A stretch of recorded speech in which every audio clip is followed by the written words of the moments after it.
That's all trip இது ஒரு auto மற்றும் கேப் புக்கிங் ஆப். சின்ன டவுன்களுக்கு விசேஷம், கோயில், குளம்னு டூர் போறவங்க ஆட்டோ, கேப் கிடைக்காம ரொம்ப கஷ்டப்படுவாங்க. அவங்களுக்கு இந்த ஆப் ரொம்ப பிரயோஜனமா இருக்கும். கீழே டிஸ்கிரிப்ஷன்ல இருக்க லிங்கை கிளிக் பண்ணி தட்ஸ் ஆல் ட்ரிப்பை டவுன்லோட் பண்ணிக்கோங்க. ராமேஸ்வரத்தில் உள்ள ஓலைக்குடா கிராமத்தில் கடல் புற்கள் பற்றிய விழிப்புணர்வு மற்றும் கள ஆய்வு நிகழ்ச்சி நடைபெற்றது.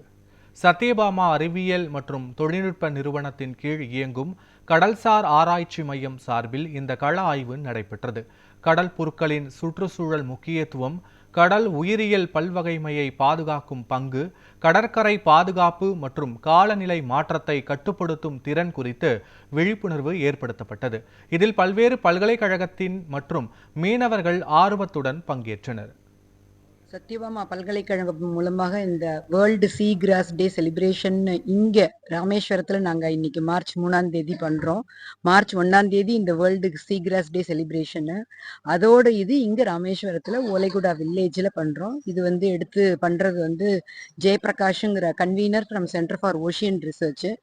இதோட சீ கிராஸ் கான்சர்வேஷனோட ஒரு அவேர்னஸ் ஸ்டூடெண்ட்ஸ்க்கும் இருக்கணும். அது எதுக்காக அந்த கான்சர்வ் பண்ணி பண்ணுறாங்க அது அப்படிங்கிறத மீனவர்களுக்கும் தெரியணுங்கிறதுக்காக தான் இந்த ப்ரோக்ராம் இங்க நடத்துறோம். நாங்க இந்த ஃபீல்டுலயும் அதை நடத்துறோம். இதை பத்தின சம்பந்தப்பட்ட ஆராய்ச்சி இது எல்லாமே இந்த ஃபெசிலிட்டி இந்த சீகிராஸ் கான்சர்வேஷன் லேபே எங்களுக்கு சத்யபாமா யூனிவர்சிட்டியில இந்த ஃபெசிலிட்டி எங்க கிட்ட இருக்குது.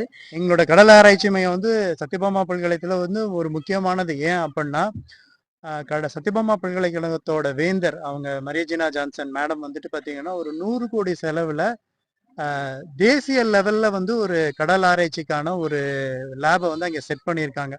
சொல்ல போனா டீம்டு யூனிவர்சிட்டியில இந்தியாலேயே முதல் முறையில நாங்க தான் செட் பண்ணியிருக்கோம். அதுல ரொம்ப முக்கியமா பாத்தீங்கன்னா கடல் புற்களுக்கான கன்சர்வேஷன், அதை எப்படி பாதுகாக்கிறது அப்படிங்கிறதுக்கான ஒரு லேபையும் செட் பண்ணியிருக்கோம். ஜெயபிரகாஷ் தான் அதை ஃபர்ஸ்ட் செட் பண்ணாரு.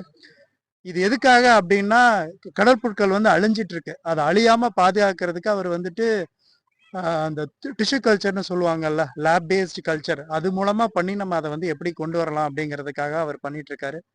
Department of science and technology சப்போர்ட்டோட நாங்கள் பாத்தீங்கன்னா விழுப்புரம், செங்கல்பட்டு, திருவள்ளுவர் அந்த எல்லா இடத்துலையும் ஒரு சிஎஃப்சி செட் பண்ணியிருக்கோம். ஒரு சின்ன லேப் மாதிரி செட் பண்ணி அங்கேயும் சில இன்ஸ்ட்ருமெண்ட்லாம் வச்சு இந்த மாதிரி மீனவர்களுக்கும் ட்ரைபல் பீப்புளுக்கும் நாங்கள் ஹெல்ப் பண்ணிட்டு இருக்கோம்.